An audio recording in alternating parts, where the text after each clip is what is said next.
بسم الله الرحمن الرحيم. السلام عليكم ورحمة الله وبركاته to all. I'm Dr. Alia from Biochemistry and Molecular Medicine.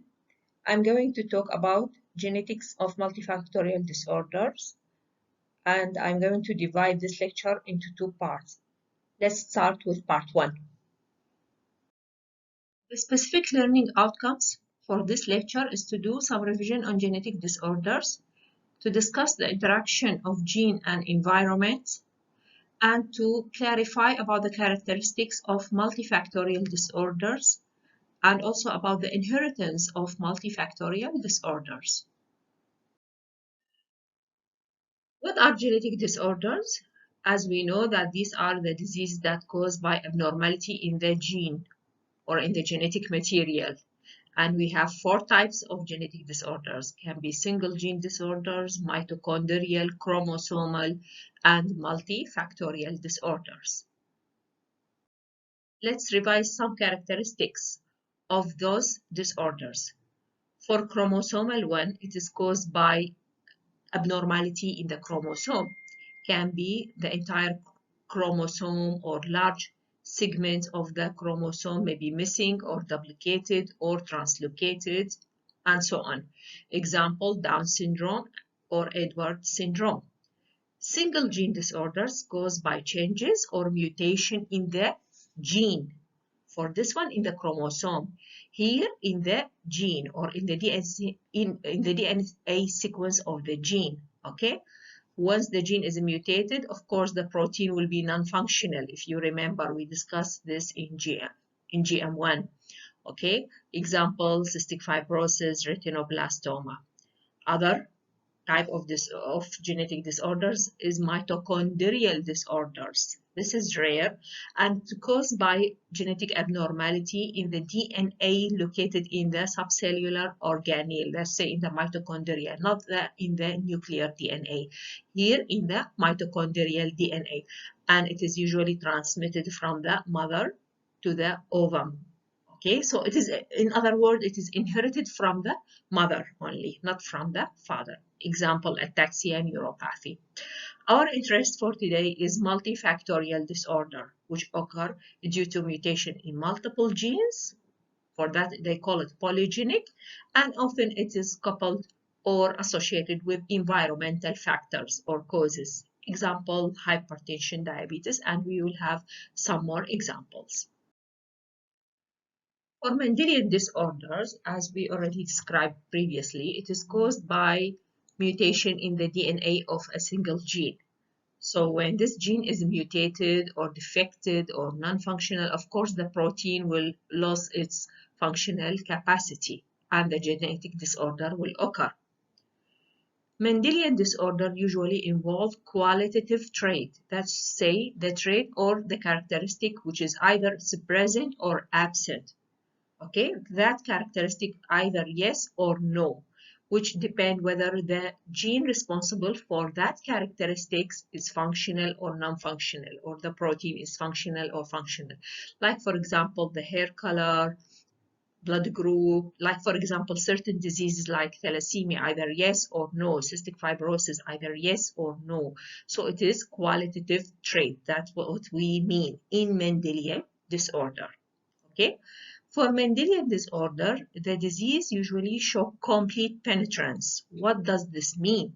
This means that the disease causing genetic variant. That's to say, if the individual carry that genetic variant will have the disease, okay?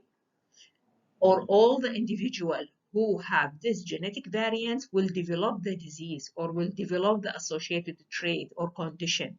So for that, they call it complete penetrance, okay? That's to say, as I said, the variant is associated with the disease. If you have the variant, you will have the trait or you will have the disease. If you don't have, if you don't have that variant, you will not have that trait or that disease. Multifactorial inheritance is different from Mendelian inheritance. How? For this multifactorial inheritance, it describes or it characterizes the action of multiple gene defects For Mendelian single gene defects, here we need multiple gene defects that interact with each other, plus the environmental factors that can lead to the phenotype. And this type of inheritance, of course, it does not follow the simple Mendelian inheritance or the simple Mendelian transmission pattern. As we said in the previous slide, you need the interaction between the genetic factors and the environmental factors to get the phenotype. This one for multifactorial, not for the Mendelian inheritance. The phenotype here is rarely a sequence of action of one gene. What does this mean? This means that if you have a phenotype, okay, if you have any phenotype, this will be rarely a result of a single gene variant, okay? Usually it is involving multiple genes, multiple proteins, and other environmental factors. And of course, this gene-environment interaction will lead to a heterogeneous phenotype. And this is caused by what is called polygenic inheritance, or again, multifactorial inheritance. This gene-environment interaction usually associated with the environmental factors that are affecting the certain individual differently, depending on their genotype. Okay, again, in which the genetic factor have a different effect depending on the environmental factor. What does this mean? You have gene-environment interactions. Okay, the environmental factors, certain environmental factors will affect us differently, depend on our gene constitution. Okay, like for example, the type of food will affect us, different people differently, depend on their genotype. Okay, your genotype is different from my genotype, so that you are affected with the fatty food more or less than me, because our genotype maybe is different. That's what does mean. Okay, on the other side, the genetic factor also have their differential effect depending on the environmental factor that we are exposed. Okay, maybe we have the same genetic constituent, but the phenotype will be different. Why?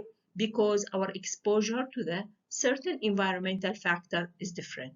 So both of them, the gene and environment, they are playing together to express or to show the phenotype. For example, the person height or our height is determined by multiple genes. That's to say it is polygenic. So not only one gene can affect our height, multiple genes, and plus the environmental factor, like for example, our nutrition will affect our final height or final stature. For example, our blood sugar, our blood glucose, all these will be affected by both genetic and environmental factors that are playing together. So if the disease etiology or process had been concluded to be as a result of the combination of both genetic and environmental factors, it is concluded to be multifactorial or complex, okay? And the type of the inheritance is concluded to be multifactorial inheritance or complex inheritance. Here, this diagram will show us how the genetic disorders are rare, okay? I think we study some of the examples of genetic disorders. Usually they are rare, not that common, okay? When the environmental factors come to play with the disease process, those diseases will become more common, so that the complex or the multifactorial, they are more common, okay, than the single gene disorders, which are affected only by genetic factors. So for complex disorders or multifactorial disorder, they have its own distinctive characteristics, which are different from the clear-cut Mendelian condition. So their inheritance is different from the Mendelian, and it is involved usually a variation in multiple gene, or for that they call it also polygenic, unlike the Mendelian or the single gene, which will involve a single gene disorders. It results from interaction between the gene and environment to promote the phenotypes, okay? Variation usually is seen in general population, and as we said, a combination of certain other genes together with the environmental factor will increase the risk of the disease. So let's have or describe some of the characteristics of complex disorder. It occurs in isolation. That's to say the affected children may have unaffected parents, okay? And sometimes you may see familial aggregation. Sometimes you see multiple family members, sometimes you see only one family member. There is no clear Mendelian inheritance pattern. Okay, and it is associated with a defect in more than one gene or one gene, either one or more than one, it depends. Show also complex interplay between the genetic and the environmental factor with a phenotypic and genotypic heterogeneity is very heterogeneous. The phenotype, the clinical presentation is very heterogeneous, not standard, okay? Variable or incomplete penetrance. This means that this is different from the complete penetrance of the single gene disorders. Here we have incomplete penetrance. Let's say you may have the genotype, but not necessarily you show the phenotype. Or you may have the gene mutation, not necessarily to show the phenotype. Why? Because this depends on the environmental factor that you may expose to. So this is for incomplete penetrance, which is opposite to the complete penetrance of the Mendelian disorders. Multifactorial disorders usually involve quantitative trait, that's to say a measurable phenotype. Okay, because this depends on the cumulative action of multiple genes plus the environmental factor. For the Mendelian, we said qualitative, either yes or no. Here, quantitative, measurable phenotype is usually affected. Example, blood pressure or blood cholesterol or weight or height and so on. Environmental factor either increase or decrease the risk of the disease, as we explained, and usually the disease can affect one gender more than the other gender, not like the Mendelian disease. So here it can happen in one gender rather than the other. If the condition is multifactorial, the concordance rate is higher in monozygotic twin than dizygotic. However, it rarely reaches 100%. Why? Because it is unlikely both monozygotic twin will share the same environmental factor. As we said, both genetic and environmental factor play a role. What is concordance rate mean? It is the percentage or the rate of which both twins have the specific or the same trait for certain disease. Okay? The recurrence risk of multifactorial disorders is usually low within the family, and it is mainly affecting the first-degree relatives. What does this mean? It is the likelihood that the disorders which is present in certain family will occur again in another family member, whether in the same or subsequent generation. So it is usually low and it is usually affecting the first-degree relatives. So what are the factors that can increase the relative risk for multifactorial disorders? It can be the close relationship for the index case. The more close relationship, the higher relative risk to get the multifactorial disorder. Multiple affected family members. The more affected family member, the higher the risk to have the disease. And the more severe the disease, the higher the risk to have the disease in another family member. Here are some of the examples of multifactorial condition. Okay, you can see in this table, and we will go through some of them. So let's start with the first example, spina bifida. Okay, this is a complex disorders which result from the interaction between the genetic and environmental factor. The MTGFR gene, which is code for methyl tetrahydrofolate reductase enzyme, is very important for the metabolism of folate, and I'm sure we studied this previously. Deficiency in this enzyme is associated with the elevated level of homocysteine, okay, and reduce the level of folate. Polymorphism in this MTGFR gene is associated with increasing the risk of spina bifida. Abnormal gene or gene defect in combination with intrauterine factor will increase the risk, or in combination with environmental factor will increase the risk of spina bifida. Folic acid supplementation was found to reduce the risk of this neural tube defect, regardless whether the genetic factors is involved or no. Other possible maternal risk factors, including folate deficiency, as we said, obesity, diabetes, fever in early pregnancy, and certain anti-seizure drug. Okay, so this is the first example of the multifactorial disorder, spina bifida, which is caused by a combination of genetic factors, mutation in the MTGFR gene, plus certain environmental factors.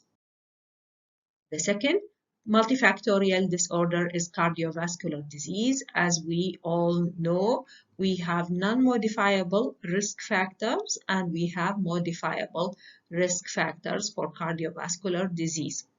Non-modifiable, a gender, genetic factor that we will discuss about it, and race or ethnicity. Modifiable can be blood pressure, smoking, diabetes, lack of exercise, obesity, okay, and so on. Also, they add to it metabolic syndrome, mental distress, depression, and alcoholism. Other risk factors for cardiovascular disease is the elevated C-reactive protein, elevated lipoprotein A, elevated homocysteine, predominant small dense LDL, and microalbuminuria. All these are factors for cardiovascular disease. For the genetic factors, including mutation in the MTGFR gene, which lead to homocysteinuria, mutation in the ATP binding cascade transporter gene, lipoprotein lipase gene, interleukin 6 gene, and cytochrome B245 alpha chain, or they call it CYBA gene. These are some of the genetic factors for cardiovascular disease. As we all know also that lipoprotein abnormality will increase the risk of cardiovascular disease. And this is due to, again, dietary habit, okay? But again, it can be explained by genetic inheritance. We are talking about the lipoprotein abnormality. About 60% of variation in our plasma cholesterol can be due to genetic origin. Sometimes genetic variation in the ApoE, ApoB100, and ApoA1 gene can contribute to the variation in the lipoprotein, which again can contribute to the risk of cardiovascular disease. We have one condition which is called familial hypercholesterolemia. I'm sure you study about it, okay? This is an inherited condition. This is an autosomal dominant condition. It is not multifactorial. Okay, I'm repeating, it is not multifactorial. However, it increases the risk of atherosclerosis and cardiovascular disease. Okay, so it is a genetic condition that can contribute to the risk of cardiovascular disease. It is caused by mutation in 3 genes, LDLR, ApoB100, PCKS9 gene. Okay, so all these genes can contribute to hyperlipidemia and in consequence can contribute to cardiovascular disease. Other risk factors for hyperlipidemia can be poor diet, of course, eating saturated fat or trans fat in the commercially baked food, okay, can raise our cholesterol level, or food with high cholesterol, such as red meat or full fat dairy products. All these will increase our cholesterol level. Obesity, having BMI more than 30 will increase the risk of having high cholesterol level. Lack of exercise will reduce the HDL, the good cholesterol, and on the other side will raise our LDL level. Okay, smoking also will causing damage of the wall of the blood vessels and make them prone to the development of atherosclerosis. Okay, and in addition, it will lower our HDL level. Age, of course, this is very important risk factor across all the age group. The total cholesterol, LDL, TG will increase with age. We're reaching the peak for the 50 to 59 in men and 60 to 69 in women. Okay, with increasing age, apolipoprotein B, okay, and the prevalence of the small dense LDL concentration also will increase. This is another risk factors.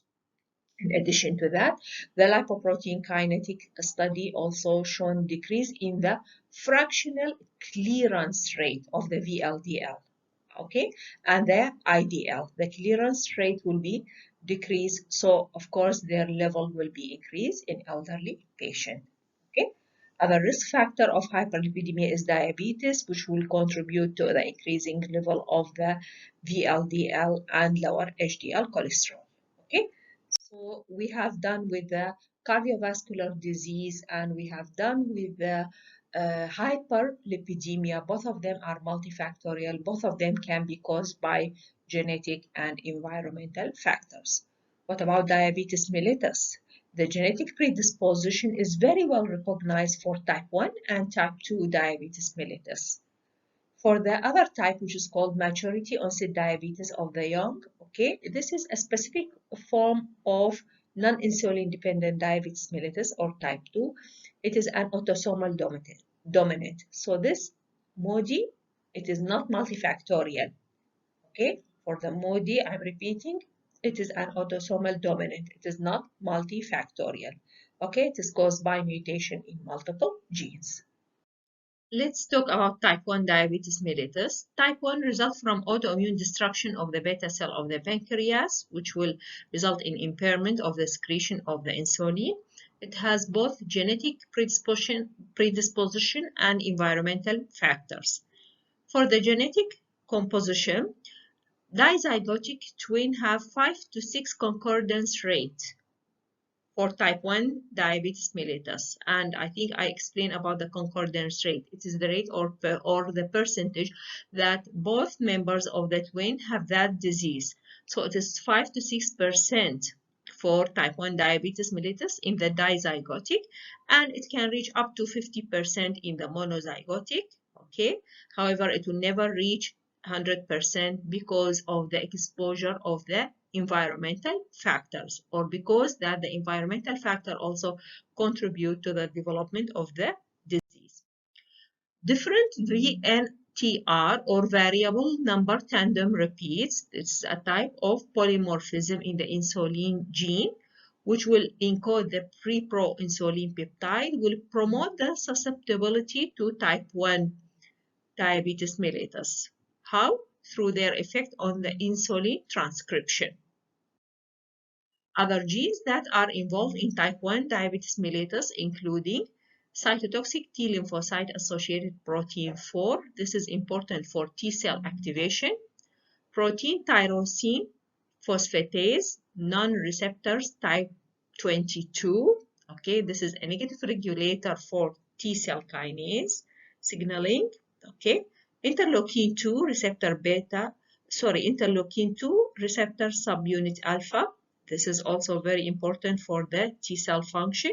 So these are some of the genetic factors that are contributed to the development of type 1 diabetes mellitus. Environmental factors, including viral infection leading to the destruction of the beta cell, okay, including enterovirus, mumps, rubella, and so on, autoimmune disease leading to a destruction of the beta cell, toxic chemicals, exposure to cow milk in the infancy or cytotoxins, early upper respiratory tract infection. All these are risk factors, or all these are environmental factors for type 1 diabetes mellitus. What about type 2 diabetes mellitus? Type 2 is a polygenic disease, okay, it's very well known, polygenic or multifactorial condition. And as we all know that not all type 2 diabetic patients may have family history of the condition. There are many evidence that support the involvement of multiple genes that can lead to failure of the beta cell of the pancreas and insulin resistance. Example, high mobility group A gene. Okay, and this is of course encode the protein, which is a key regulator for insulin receptors gene expression.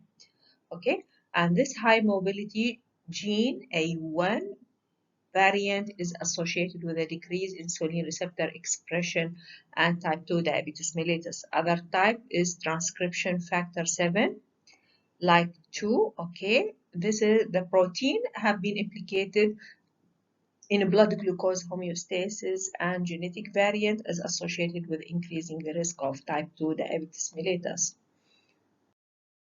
Insulin promoter factor, this is involved in the embryonic development of the pancreas and the transcriptional regulation of endocrine pancreatic related genes such as insulin. Mutation in this gene was reported to be associated with type 2 diabetes.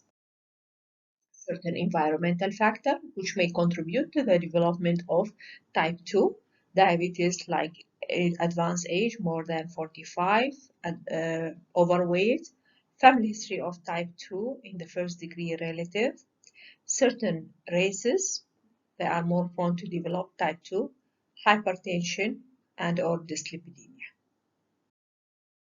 History of previous impaired glucose tolerance or impaired fasting glucose, history of gestational diabetes, polycystic ovarian syndrome, all these are factors or environmental factors that can contribute to the development of type 2 diabetes. With that, we come to the end of part 1. Thank you so much. We will continue with part 2. Assalamu alaikum wa rahmatullahi wa barakatuh to all again. So let's continue with part 2 of genetics of multifactorial disorders. Obesity is another common multifactorial disorder which is follow the polygenic inheritance and commonly seen in the families. Adoptees usually resemble to their biological parents rather than adoptive parents in terms of obesity. Identical twin or monozygotic twin, they have very similar BMI, whether they are grow together or apart, okay, compared to those with dizygotic twin. So let's talk about the common environmental risk factors for obesity. I'm sure that you are aware about them. Diet, of course, consumption of high-calorie food will lead to a positive energy balance and it can end with obesity. Lack of physical exercise with sedentary lifestyle, of course, you will be more prone to weight gain. Environmental and behavior factors and socioeconomic status. Some people, they are overeat, to cope with their problem or deal with psychological condition. Alcohol drinking, of course, alcohol is not a nutrient. However, it adds calorie to the diet that is consumed. Age, of course, with increasing age, people will lose the muscle mass and they will tend to be less active. Sometimes certain types of medications like corticosteroid, antidepressant will lead to weight gain and then obesity. Some kind of medical problems like hypothyroidism, Cushing's syndrome also can lead to weight gain and obesity, pregnancy, menopause, and socioeconomic status. There are also genetic risk factors that can lead to obesity. I mean certain genes in which their defect or mutation can contribute to obesity, like fat mass and obesity associated gene that can lead to obesity as it is regulating the appetite. Pro-opiomelanocortin gene, okay, deficiency of this protein or defect in this gene associated with hyperphagia and early onset obesity. Mutations in the genes that are encoding the leptin and its receptor, leptin gene and leptin receptor gene. Mutation in melanocortin 4 receptor gene and mutation in proprotein convertase 1 gene. As you can see, this table in which few genes that have been listed are associated with obesity in human and in mice. Of course, no need to memorize all, only a few of them that I list in the previous slide. This one just to show you that how obesity is associated with multiple gene defects, not only environmental factors. Sometimes we have a purely genetic condition or genetic syndromes. However, they can lead to obesity. For example, Prader-Willi syndrome. Okay, in this syndrome, we have diminished in the physical activity, hypotonia, mental retardation, and obesity. Okay, this is the most common syndromal cause of a human obesity, and the prevalence is 1 to 25,000. This syndrome is a chromosomal disorder. It is caused by lack or deficiency in the paternal segment of chromosome 15. So it is not multifactorial. This one is not multifactorial. This one is a chromosomal disorder. However, it is associated with obesity. Okay, so obesity can be caused also by a genetic condition, like for example, Prader-Willi syndrome. Another syndrome, Fragile X syndrome, moderate to severe mental retardation, large ears, prominent jaw, and obesity is a common problem among patients with Fragile X syndrome. Okay, here usually there will be a defect in the CGG trinucleotide repeats in the fragile mental retardation gene. So again, this is a genetic condition. It is not multifactorial, however, it can lead to obesity. Another multifactorial disorder is hypertension.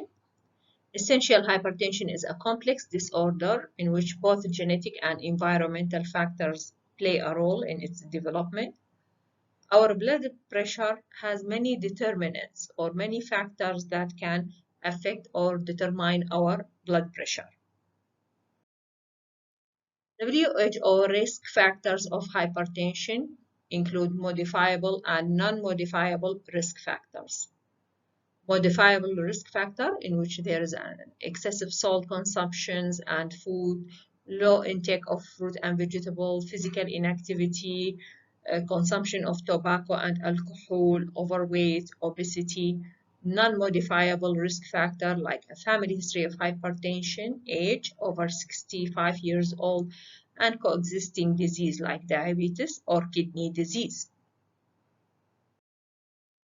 Causes of secondary hypertension. Secondary hypertension caused by many diseases like polycystic disease, chronic kidney disease, urinary tract obstruction, primary hyperaldosteronism, Cushing syndrome, and so on. Hyper and hypothyroidism, hypercalcemia, hyperparathyroidism, acromegaly, and pregnancy-induced hypertension. So you can see a lot of disease can lead to hypertension, which is called secondary hypertension. More than 100 genetic variations have been found to be associated with essential hypertension. Okay, and these variations are commonly found in people with essential hypertension rather than unaffected individual or individuals with normal blood pressure. Genes associated with essential hypertension, including the genes which are involved in the renin, angiotensin aldosterone system. Of course, this system produces hormones that regulate the blood pressure and the balance of fluids and salts in the body. Because those genes play an important role to maintain the normal blood pressure, so of course, variation or defect or mutation in this gene will impair the blood pressure control and can contribute to hypertension. Genes, other groups, is the gene responsible for the lining of the blood vessels, let's say the vascular endothelium. Changes or defect on those genes, of course, will impair the cell layer, causing endothelial dysfunction, resulting in blood vessels constriction and subsequent hypertension. Genes that are associated with essential hypertension, we have a very long list. This is some of them. Mineralocorticoid receptor gene, aldosterone synthase, angiotensinogen gene, 11 beta hydroxylase, steroid 17 hydroxylase, prostaglandin 12 synthase, and nitric oxide synthase 2. Bronchial asthma also is an example of an extremely complex disorder, which can be caused by multiple genetic and environmental risk factors, which will play a complex interaction leading to this disease. Bronchial asthma associated with certain genetic condition or with certain genetic predisposition. as people will have strong familial components. However, the identification of genetic mechanism is still difficult or uncertain. Here are certain environmental risk factors that can lead to bronchial asthma, like exposure to allergen, viral respiratory tract infection, exercise or hyperventilation, gastroesophageal reflex, okay, aspirin and another drug like beta blocker, obesity, and environmental pollutants or tobacco smoke. The hotspot for asthma or the genetic hotspot is on chromosome 5. In other words, chromosome 5 has certain genes in which their defect can contribute to asthma. Polymorphism in interleukin 4 and 5 also can be contributing to bronchial asthma. Another locus is on chromosome 17, has been associated with childhood onset of asthma. So another genetic variant also will influence the response even to treatment. So not only genetic factors can contribute to the disease, but also they can contribute to the response to the treatment. Breast cancer also is a very common multifactorial disease in which there is an interaction between the environmental factor like the lifestyle, the hormonal factors, genetic factors. All these are playing together and contributing to the development of breast cancer. Positive family history of breast cancer is associated with increasing the risk to have the disease. Also, the risk is increased with the increasing the number of the affected relatives of that family. And also it is involved the age at the time of the diagnosis. The younger the age at the time of the diagnosis, the higher the risk for the relatives to be affected for that family. As you can see, a lot of risk factors are involved with the development of breast cancer, like physical inactivity, radiation, alcohol, smoking, overweight, breastfeeding, late pregnancy, the use of hormone replacement therapy, and menstruation at younger age also will have a higher risk to develop breast cancer. Okay, also this is true for women who have menopause after 55. So early menstruation, late menopause associated with increased risk of breast cancer. Certain emerging risk factors for breast cancer, including low-level vitamin D, eating unhealthy food, exposure to chemicals in the cosmetics and in the food. What about the genetics of breast cancer? Breast cancer associated with a defect in certain genes, including BRCA1 and BRCA2 genes. These genes are described to be a high penetrance because they are associated with the development of multiple cancers, like breast cancer, ovarian cancer, and other types of cancers. Another multifactorial condition which is recently reported is osteoporosis. Osteoporosis, as you can see, there are many risk factors, of course, for osteoporosis: advanced age, female, race, postmenopausal condition, physical inactivities, and so on. However, at the end of the list, you can see that there is some genetic factors like estrogen 1 receptor gene, in which their defect has been reported to be associated with osteoporosis. So we have done with a description of certain multifactorial disorders. So can we now think in a way to prevent multifactorial disorder? Of course, the rationale to prevent those disorders is to modify the non-environmental factors. The genetic factors, maybe we cannot do anything for it. Maybe it's very difficult to modify, but at least we can play a role in modifying the environmental factor or the modifiable risk factors. For example, folic acid supplementation and neural tube defect. We just explained that folic acid deficiency can contribute to the development of neural tube defect. So now the administration or supplementation of this folic acid may play a role in the prevention of this condition.